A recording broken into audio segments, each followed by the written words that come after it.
오늘 본문은 지난주에 말씀드렸던 변화산 사건 이후에 일어난 이야기입니다. 변화산 사건 기억을 하실지 모르겠는데 화려하게 변형이 되시고 흰 옷을 입으시고 모세 엘리야하고 서로 이야기를 하셨다 그랬습니다. 근데 이야기 주제가 뭐라고 그랬습니까? 우리 한글 성경에는 별세 그랬습니다. 죽음, 세상 떠나는 걸 별세라고 그러잖아요. 세상 떠나신 죽음에 대한 얘기를 하셨습니다. 그래서 제가 지난주에 설교를 제목을 이렇게 했습니다. 어디에서 무엇을 바라보신다 그랬습니까? 변화산에서 골고다를 바라보신 예수님에 대한 말씀이었습니다. 화려한 영광의 변화산에서 예수님은 죽음을 생각하셨고 골고다를 바라보셨다고 그랬습니다. 반면 제자들은 전부 영광을 생각하고 멸류관을 생각하고 예수님이 이제 예루살렘 가시면 분명히 왕이 되신다는 확신 가운데서 예수님 왕이 되면 누가 오른편이 왼편에 앉을 것인가, 여기에 온통 관심이 집중이 되어 있는 정말 대조적인 예수님과의 제자들의 모습 우리가 한번 생각을 해보았습니다. 오늘 이제 본문 앞에 보면 9장 31절에 이런 말씀이 있습니다. 인자가 사람들의 손에 넘겨 죽임을 당하고 죽은 지 3일 만에 살아나리라. 이건 이제 정확하게 예수님께서 자기 죽음에 대해서 두 번째로 하신 말씀입니다. 처음에 베드로가 신앙 고백하고 난 뒤에 한번 했고, 이거 두 번째 하신 말씀인데, 이렇게 말씀하니까 제자들의 반응이 있었습니다. 저게 무슨 말인지 이해를 못했다고 그랬습니다. 예수님이 죽는다는 것도 이해가 안 되고, 또 죽었다가 3일 만에 살아난다는 것도 뭐 더더군다나 이해도 안 되고, 두 번째는 이게 무슨 말씀인지 이해가 안 되면 물어봐야 되는데 묻지를 않았습니다. 물어보는 것조차 두려워했다. 왜 두려워했을까요? 정말로 예수님이 설명을 들어보니 정말 자기가 죽으시는 게 맞으면 자기들이 기대감이 다 무너지니까 예수님 죽으시면 안 되는 거예요. 왜? 자기들 때문에. 자기들이 지금 예수님을 위해서 모든 거 다 버리고 따라왔는데 죽으시면 자기들이 지금까지 따라왔던 수고들이 헛고생이 되지 않느냐. 그래서 제자들은 예수님을 사랑해서라기보다도 어쨌든 자기들을 위해서, 자기들이 앞으로 실패하지 않고 영광을 누리기 위해서는 예수님이 죽으시면 안 된다. 그래서 베드로도 그랬고 다른 제자들도 예수님 죽으신다는 말만 나오면 막 경기를 했습니다. 도대체 말도 안 되는 소리를 왜 하시냐, 그런 말 하지 마시라고. 왜 여기서 이 시간에 기분 좋은데 잔치상에서 죽음 얘기를 하십니까? 이런 분위기였습니다. 그 다음에 예수님께서 제자들에게 물으신 질문이 그 다음에 35절에 나오는데, 너희들이 길을 가면서 서로 의논한 것이 무엇이냐. 예수님을 따라오는 제자들이 뒤에서 수군거리고 서로 토론했다 그랬는데, 좀 더 정확히 표현하면 서로 다투었습니다. 예수님 제자들이 따라가면서 무엇을 가지고 다투었을까? 누가 더 높은 자리에 올라가겠습니까? 누가 더 큰가? 누가 더 예수님 가까이 앉을 자격이 있는가? 이런 거 가지고 서열을 서로 매기고 서로 높은지를 다투었다 그랬습니다. 그때 예수님께서 9장 35절에 이렇게 말씀을 하셨습니다. 아무든지 첫째가 되고자 하면 무사람의 끝이 되며 사람을 섬기는 자가 되어야 된다. 다른 사람을 섬기는 자가 되어야 된다. 37절에도 그러고 난 뒤에 어린 아이 하나를 가운데에 데려와서는 어린 아이를 예수님이 안아주시고 하신 말씀입니다. 누구든지 내 이름으로 이런 어린 아이 하나를 영접하면 곧 나를 영접함이고, 나를 영접하면 나를 보내신 이 하나님을 영접하는 것이다. 그래서 서로 높아지고 또 더 유명해지기를 원하는 제자들에게 낮아져야 되고 어린 아이와 같이 되어야 된다. 어린 아이를 영접하지 못하면 하나님 나라에 들어갈 수도 없다. 이런 말씀을 하셨습니다. 여러분, 우리가 이제 성경을 보면 특별히 사복음서에 예수님 생애가 쭉 기록되어 있는데, 예수님 생애에 성경들이 한 절반 정도, 첫 절반 정도는 예수님의 기적 얘기가 참 많이 나옵니다. 예수님이 누구신지를 설명을 하고 강조하고 알려주기 위해서. 그런데 후반부를 가게 되면 기적 얘기가 많이 나오질 않고 두 가지 이야기를 많이 예수님이 반복해서 하십니다. 첫 번째는 자신의 죽음 얘기를 계속 하십니다. 정말 딱 성경 보면 그렇습니다. 예를 들면 마태복음 같으면 16장 이상, 마가복음 같으면 8장 9장 넘어가면서부터는 기적 얘기는 많이 줄고 대신에 예수님 자신의 죽음 예고 얘기가 계속 나옵니다. 두 번째는 무슨 얘기가 많이 나오느냐 하면 제자들로 어떻게 살아야 될 것인가, 소위 제자도에 대해서 말씀을 많이 하십니다. 제자는 이러해야 된다 하는 말씀을 많이 하십니다. 왜냐하면 예수님이 결국 이 땅에 오신 것은 메시아로서의 사역, 다시 말하면 죄인들을 위해 죽으시기 위해서 오신 것이 목적이기 때문에 기적을 통해서 화려한 영광을 보여주시기 위한 것이 아니고 자신의 죽음 얘기를 계속하시고, 예수님이 세상을 떠나고 이제 하늘나라로 올라가시고 나면 그 일을 누가 해야 합니까? 제자들이 해야 되지 않겠습니까? 그 제자들이 예수님이 하시는 이 일을 이제 해야 되는데, 이 예수님 사역을 제자들이 하기 위해서는 안으로 밖으로 이들이 무장이 되어야 합니다. 이게 이제 제자도라고 할 수 있습니다. 밖으로는 어떤 게 필요할까요? 큰 믿음이 필요하겠죠. 믿음이 있어야지 예수님 하셨던 일을 막 하지 않겠습니까? 뭐 병도 고치고 이런 일들을 하지 않겠습니까? 그런데 이 앞에 바로 본문에 보면은 변화산에서 내려오시고 난 뒤에 제자들의 믿음 없는 장면이 나옵니다. 귀신 들린 아이를 고쳐주지 못해서 쩔쩔매고 있는 장면이 나오죠. 그때 예수님께서 믿음이 없는 패역한 세대여, 내가 너희와 얼마나 함께 더 있어야 되겠느냐, 그런 얘기를 하셨습니다. 그러니까 주님은 지금 십자가를 향하여, 그리고는 이제 죽으시고 부활하시고 하늘로 올라가시고 나면 예수님 사역을 제자들이 이제 해야 되는데, 제자들이 밖으로 나타나는 큰 믿음도 없고 안으로는 이 제자로서 예수님을 따르고 예수님의 일을 위해서 제자들이 해야 될, 안으로 갖춰야 될 어떤 소양, 마음의 자세는 무엇일까요? 그것은 온유하고 겸손한 예수님의 성품이 있어야 되는 거죠. 밖으로는 믿음이라는 강한 좀 무기가 필요하다면 안으로는 다른 것보다는 예수님의 성품이 필요한데, 온유하고 겸손한 것이 필요한데, 제자들이 온유하고 겸손하냐 보니까 그것도 아닙니다. 믿음도 없는 데다가 지금 서로서로 높아지고 뭐 겸손은 그냥 서로 교만하고 다투고 이러는 모습을 지금 보고 오늘 읽었던 이 본문의 말씀을 하신 겁니다. 이런 분위기 속에서 예수님께서 오늘 제자들에게 어떤 일을 통해서 말씀을 하신 것입니다. 어떤 일이 일어났느냐 하면, 예수님의 제자 중에 요한이라는 사람이 예수님께 와서 보고를 합니다.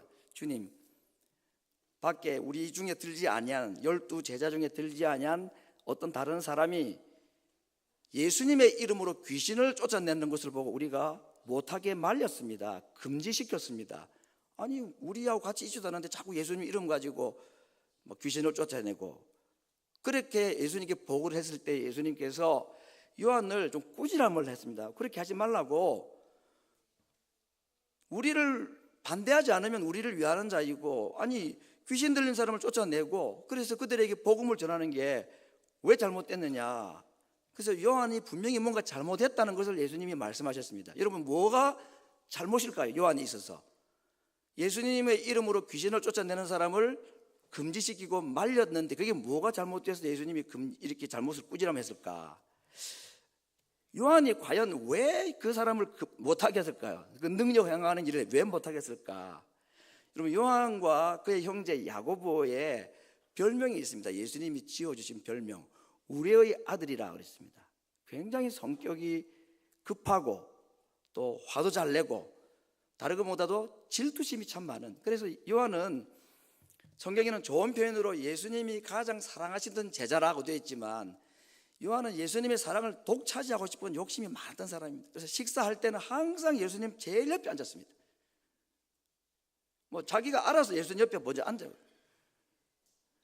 그 정도로 예수님의 사랑을 독차지하고 싶어하고, 그러니까 나중에 예수님이 왕이 되면 자기하고 야고보 이 두 형제간이 예수님 오른편 왼편에 앉을 생각을 다 하고 있는 겁니다. 그래서 그 이야기를 자기 어머니를 통해서 예수님께 부탁까지도 하고 막 그러지 않았습니까? 또 그걸 보고 제자들이, 다른 제자들은 시기도 하고, 저 나쁜 분들 뭐 이러면서 왜 인적 관계를 이용해 가지고 막 예수님에게 저렇게 잘 보이려고 그러는 마음이 있는 것이 요한입니다. 그러니 오늘 요한이 예수님의 이름으로 귀신 쫓아내는 걸 보고 말리고 못하게 한 이유는 예수님을 높여드리기 위해서가 아니고 자기들만 그 영광을 좀 누리고 싶은데, 조금 전에 자기들은 지금 귀신도 못 쫓아내고 막 그런 믿음이 약한 거 아닙니까? 그런데 다른 사람들은 보니까 제자도 아닌데 막 귀신을 쫓아내고 자기보다 나아요.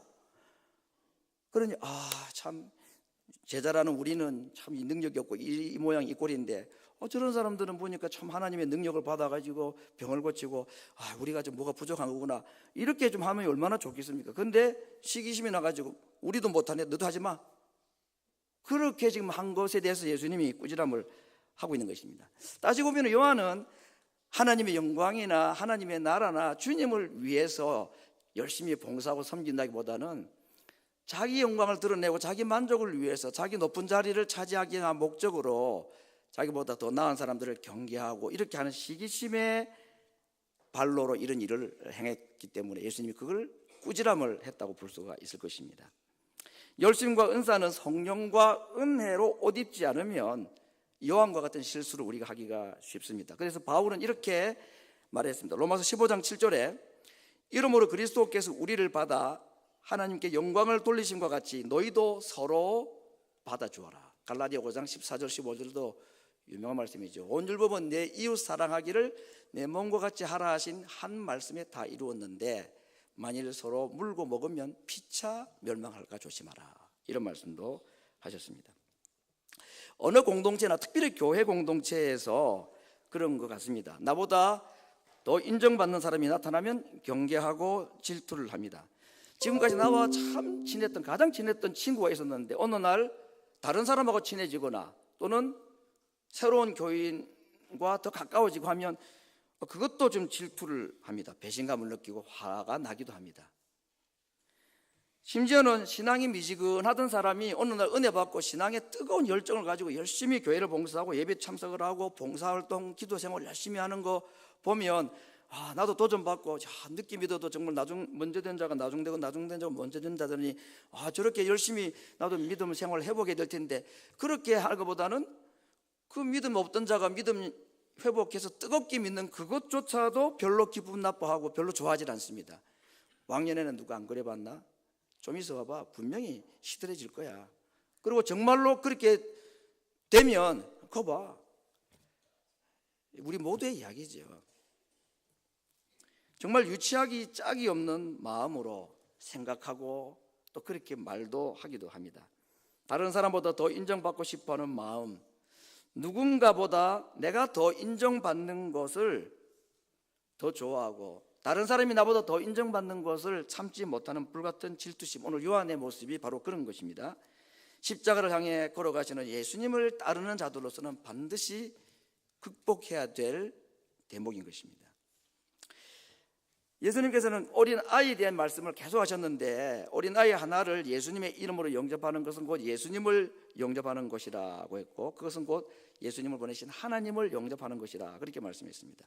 또 예수님께 속한 사람이라는 이유 때문에 어린 아이에게 그 약한 사람에게 물 한 그릇을 대접하는 것도 그 상을 잃지 않는다. 왜냐하면 그것은 곧 예수님께 물을 대접한 것이나 다름이 없기 때문에 그렇습니다. 예수님께 그렇게 어린 아이를 대하듯이 예수님을 대하듯이 그렇게 할 때에 하나님께서 그 수고를 기억해 주시고 상을 주신다. 반대로 예수님께 속한 어린 아이 한 명, 여기 아이라는 것은 꼭 나이가 어린 아이뿐 아니라 믿음이 약한 자들, 우리 주변에 있는 모든 성도들을 포함합니다. 예수님께 속한 사람을 실족해 하면 그로 하여금 넘어지게 만들면 연자맷돌을 목에 메고 바다에 던지는 것이 낫다 그렇게 말씀을 하셨죠. 예수님께서 위하여 대신 죽어주신 자를 범죄케 하거나 그를 무시하는 것은 곧 예수님께 죄를 범하는 것이고 예수님을 무시하는 것이기 때문입니다. 인정받고자 하고 높아지고자 하는 마음, 이것은 다르게 말하면 사실은 탐욕입니다. 그리고 탐욕은 우상 숭배라고 했습니다. 우상은 사실은 우리의 욕심 때문에 생겨나는 것입니다. 우상 숭배는 분명히 죄이고 그것도 하나님이 가장 싫어하시는 죄 아닙니까? 하나님은 섬기면 섬길수록 우리에게 복을 주시지만 우상은 섬기면 섬길수록 우리에게 벌을 줍니다. 요한복음 10장 10절 말씀, 도적이 오는 것은 도적질하고 죽이고 멸망시키려는 것뿐이라 그랬습니다. 예수님이 온 것은 양으로 생명을 얻고 더 풍성히 얻게 하는 것이지만 도적이 오는 것은 죽이고 멸망시키기 위해서 왔다. 잠언 4장 30절에도 평온한 마음은 육신의 생명이지만 시기는 뼈를 썩게 만든다고 했습니다. 인정받고 싶은 마음, 높아지고자 하는 마음은 다 욕심에서 나오는 것이고 그 탐욕에서 나온 것이고, 그래서 그건 우상숭배다 하는 논리를 본다면 단순한 시기심과 질투심이 그냥 좀 성품이 약하고 마음이 좀 어지러운 정도가 아니라 이것이 그 결과는 심각한 결과를 초래할 수가 있다 하는 것입니다. 시기심과 질투심 또는 높아지고자 하는 마음이 충족이 되면, 그래서 남이 나를 인정해주고 잘했다고 칭찬해주면 기분은 일단 좋습니다. 그런데 이것이 자칫 잘못하면 우상숭배가 될 수 있다 그랬습니다. 탐심이 되고 욕심이 될 수가 있다는 겁니다. 그 받아오던 영광이나 인정이 내게 오지 않고 다른 사람에게로 가게 되는 것을 볼 때에 고통이 따르는 겁니다. 우리가 우상 숭배를 하고 있는지 하나님을 섬기고 있는지 그 구분할 수 있는 것이 하나 있습니다. 내가 지금 이 하나님을 섬기고 봉사하고 열심을 내는 것이 정말 하나님을 섬기는 것인가, 아니면 내 욕심에서, 시기심이나 질투심에서 또는 높아지고자 하고 인정받고 싶어하는 마음에서 하는 우상 숭배인지 어떻게 체크를 해보면 알 수 있느냐.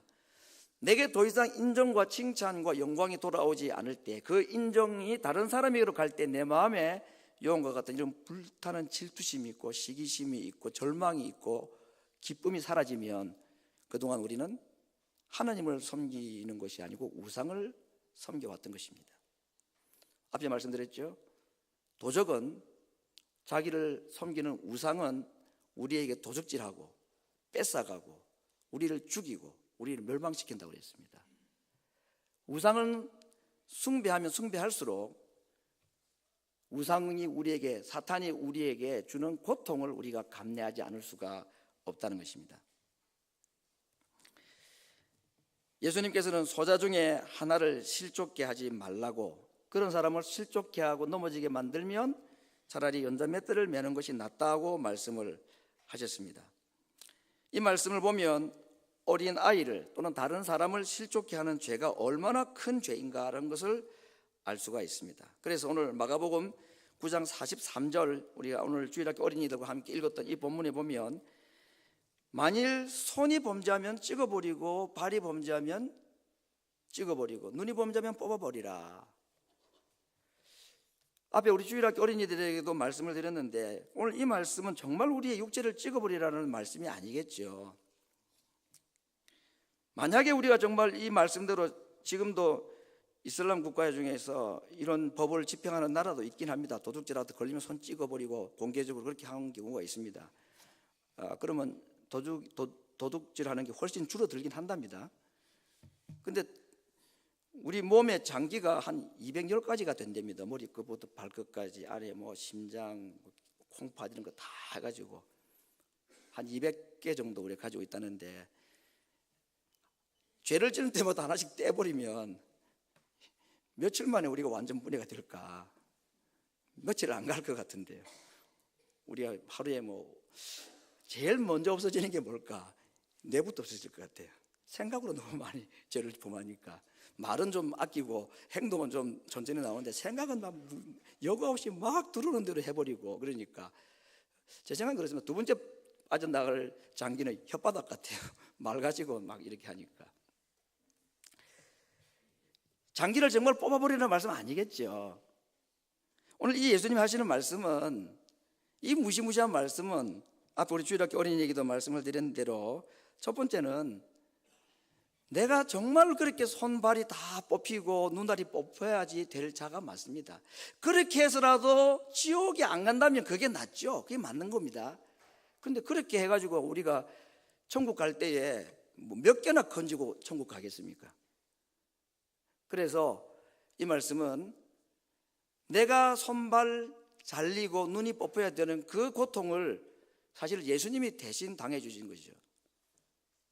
주님의 이 못 박히신 손과 발, 그것이 내가 죄범함으로 말미암아 찢어버리고 끊어버려야 될 내 손과 발을 대신해서 못 박혀 죽으신 주님을. 그래서 예수님이 손발을 찍어버리라고 한 말씀은 정말 그렇게 하는 말씀이면 자기가 정말 자기 손발이 찢기는 고통을 당하고 목숨까지 내어주시겠다고 사실은 선언하신 사랑의 선언인 것입니다. 우리 보고 저주하신 말씀이라기보다는 너희들 그렇게 하지도 못하고 하면 몸이 100개라도 다 감당 못할 텐데, 그래서 완전한 제물 대신 예수님, 내가 대신 너희의 손과 발을 대신해서 찢기고 채찍에 맞아 너희들이 당할 그 지옥의 형벌, 지옥 갈 자들이 당할 형벌을 내가 대신 받아주겠다. 그러므로 우리가 여러 가지 이유로 범죄하고 잘못하고 실수할 때, 특별히 오늘 예수님께서 하시는 죄는 소자를 실족케 하는 거라고 했습니다. 다른 사람에게 시기심이나 질투심으로 내가 그를 아프게 만들고 그를 넘어지게 만드는 그 죄를 범하는 것을 두고, 오늘도 내가 혀 가지고 이 사람을 실족하게 했습니다. 오늘 제 생각으로 또 이 사람 또 실족하게 했습니다. 제 눈으로, 제 발로 그런 거 다 뽑아버려야 되는데, 그때마다 우리가 바라봐야 될 것은 내 손과 발이 아니고 예수님의 손과 발을 바라보면서 주님이 이 육체로 범한 죄들을 대신해서 나를 위해 대신 죽어주신 것을 보고 그 주님을 바라보라 하는 말씀이 오늘 이 무서운 말씀의 첫 번째 메시지입니다. 또 두 번째 말씀의 의미는 정말 손과 발을 찍어버리라, 끊어버리라 하는 말씀을 왜 굳이 하셨겠습니까? 그것은 죄를 정말 대수롭게 취급해서는 안 된다는 겁니다. 여러분, 우리가 흔히 범하는 죄입니다. 죄가 너무 흔하니까 별로 중요하지 않은 것처럼, 이게 큰 잘못이 아닌 것처럼 생각을 하지만 죄는 정말 심각한 거죠. 손발을 찍어내는 정도의 심각한 결과를 가져오는 게 죄가 맞습니다. 그 죄를 지고 난 뒤에 우리가 읍스 하나님 쏘리 이렇게 말로 때울 수 없는 겁니다. 정말 손발을 찍어내는 것과 같은 무서운 심판이 있다는 걸 우리가 알아야 된다는 겁니다. 단지 그 심판을 예수님이 대신 받아주셔서 내가 안 받는 것뿐이지, 손발로 죄를 지어도 아무 문제가 없고 잘못이 아니라고 생각하는 것은 정말 잘못된 생각인 겁니다. 특별히 다른 사람을 실족케 하는 그 죄를 예수님은 굉장히 심각하게, 왜냐하면 예수님이 그 사람을 위해서 손과 발을 내어주시고 죽어주셨기 때문에 그렇게 존귀한 자를 내가 쉽게 대한다는 것은 정말 위험한 생각인 것이죠. 여러분, 오늘 손과 발을 찍어버리는 이 예수님의 말씀에는 죄는 정말 심각한 것이다 하는 걸 말씀하는 겁니다. 우리가 죄를 죽이지 않으면 죄가 우리를 죽입니다. 오늘 본문 말씀을 이제 통해서 마지막 예수님께서 사람과의 관계, 특별히 다른 사람을 시기하고 질투하고 또는 다른 사람을 넘어지게 만드는 이 잘못에 대해서 예수님이 하신 말씀은 소금 이야기를 통해서 하셨습니다. 마지막에 소금을 두고 서로 화목하라고 말씀을 하셨습니다. 이 말씀은 구약 성경에 있는 제사법에 대한 말씀과 연관이 있습니다. 레위기 2장 13절에 보면 내 모든 소재물에 소금을 치라. 내 하나님의 언약의 소금을 내 소재에 빼지 못할지니 내 모든 예물에 소금을 드릴지니라 하는 말씀이 있는데, 이 소재라는 것은 곡식으로 드리는 제사입니다. 그런데 곡식을 어떻게 제사를 드릴까요? 그냥 이삭을 베어가지고 갖다 드리는 게 아니고 성경에 보니까 고운 가루로 만들어서 드리라 그랬습니다.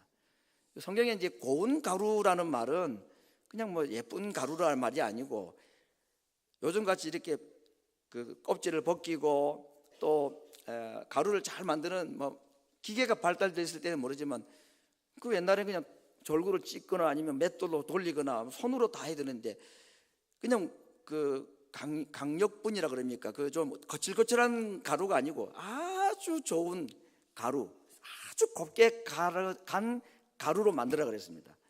그러니까 이 소재를 드릴 때 그냥 밭에서 그냥 이삭 한 뭉치만 들고 와서 드리는 게 아니고 그 껍질을 벗겨야 하고 빻고 빻아서 정말 제사장이 볼 때 합격품이 될 때까지, 아니요 좀 더 갈아오시오, 그러면 또 가서 또 갈아야 됩니다. 계속 빻아가지고, 그리고는 마지막에 합격품으로 제사장이 검증할 때 소금을 쫙 뿌리는 겁니다. 이제 됐어, 이제 소재물이 됐다는 거예요. 이게 지금 소금을 두고 화목하라는 얘기입니다. 그러니까 여러분, 이 다른 것도 있지만 곡식으로 드리는 이 제사 소재물의 소금 이야기를 가지고 예수님께서 무엇을 이야기하고 계십니까? 화목에 대해서 말씀하고 있는 거죠.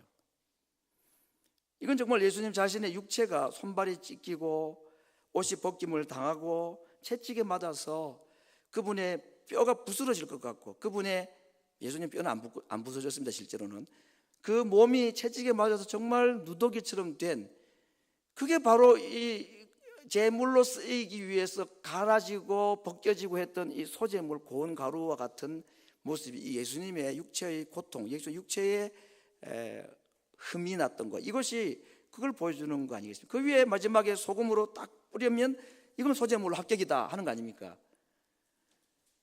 너희 가운데 소금을 두고 화목하라 하는 것은 결국은 이 소금은 예수님을 상징하는 것입니다. 예수님이 우리가 어떻게 하나님과 우리를 화목시켰는가? 하나님이 보실 때에 죄를 지은 인간은 어떻게 해야 됩니까? 손발을 찍어내야 되는 겁니다.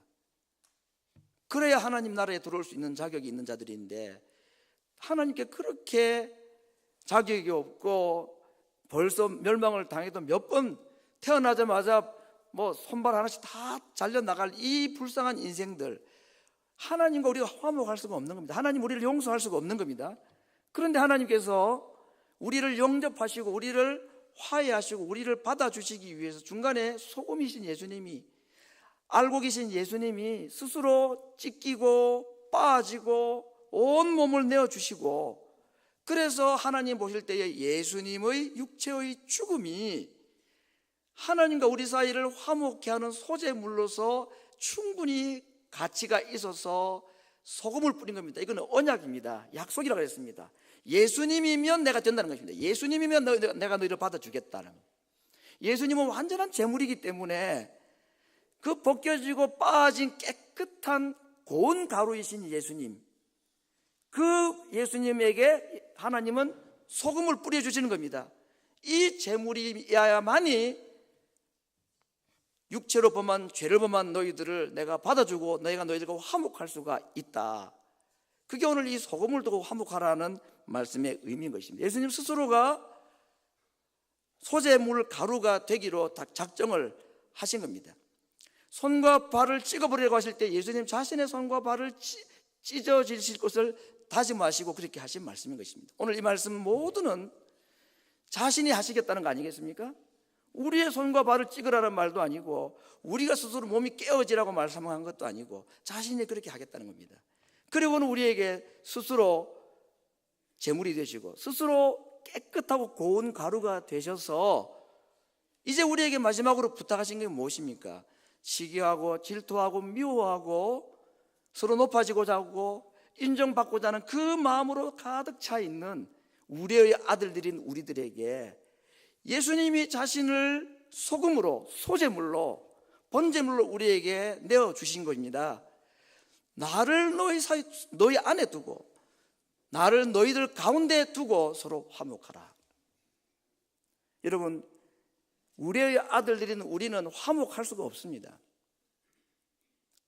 예수님은 지금 십자가를 하며 걸어가시지만 그 뒤를 따라가는 제자들은 모두가 높아지기를 원하고, 누구 한 사람이 뭐 기적을 베풀었다, 귀신을 쫓아냈다는 그거 참지 못하는 겁니다. 그거 못하게 만들어야 되고 나만 해야 되는 거고, 하나님의 영광을 위해서 말한다고 주의 이름을 위해서 한다고 하지만 그게 다 내 영광이나 내 이름을 드러내기 위해서 한 사실상의 우상숭배자들 아니었습니까 우리가?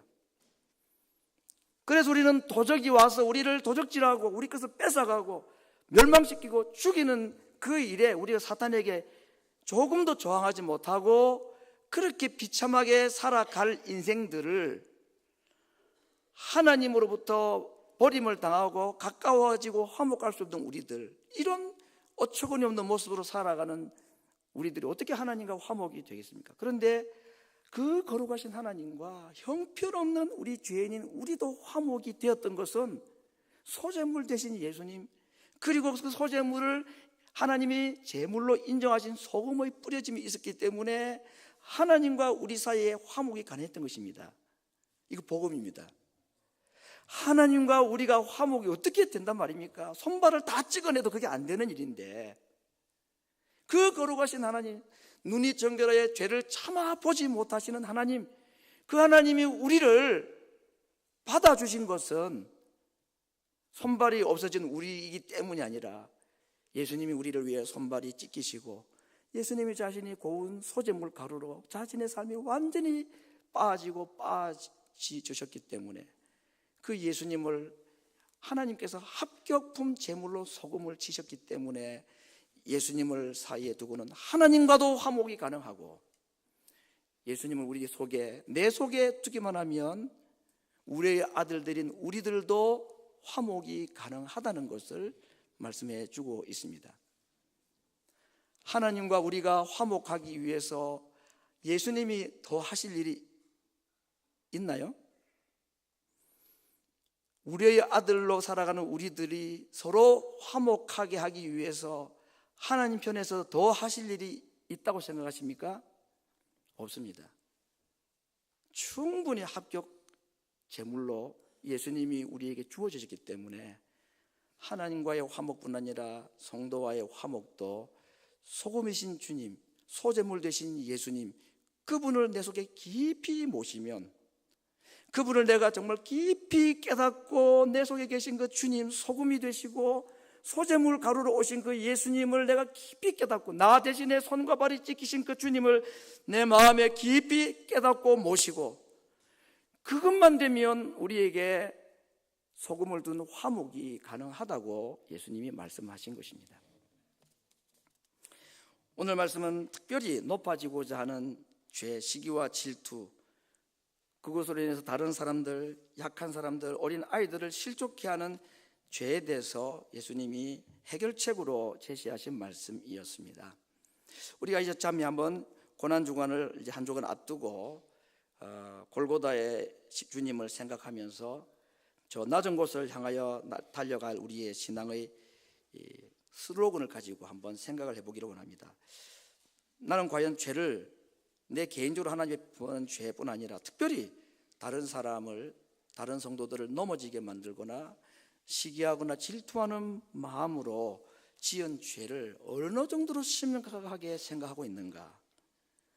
과연 내 속에 내가 속한 이 공동체를 향한 선한 소금의 역할이 내게 있고 나는 그렇게 되기를 원하는가? 소금이 맛을 잃어버리면은, 짠 맛을 잃어버리면은 아무 영향력이 없습니다. 쓸데가 없다고 그랬습니다.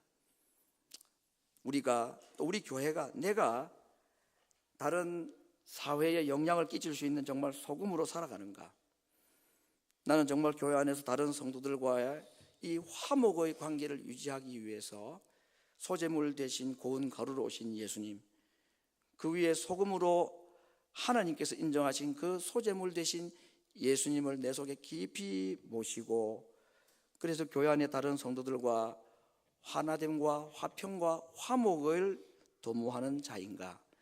오늘 주님께서 우리에게 자신의 손과 발을 내어주시고 자기의 육체를 우리에게 고운 가루로 내어주실 다짐을 하시고 골고다를 향해 걸어가시면서 아직까지도 서로 다투고 시기하고 높아지기를 교만한 마음을 가지고 있는 제자들을 향하여서 자신의 손과 발을 내어주시고 자신의 육체를 고운 소재가루로 드리기를 작정하시면서 너희 안에 소금을 두고 너희 가운데 소재물 가루를 두고 서로 화목하라고 하신 주님의 사랑의 음성, 그분의 간절한 외침을 오늘 이 아침에 특별히 고난주간을 앞두고 있는 우리들에게 하나님이 주시는 안타까운 사랑의 외침으로 알고 하나님 앞에 기도하고 그렇게 한 주간을 또 살아가는 모든 성도들 되시기를 간절히 바랍니다. 우리 같이 한번 생각한 말씀을 가지고 기도를 하겠습니다.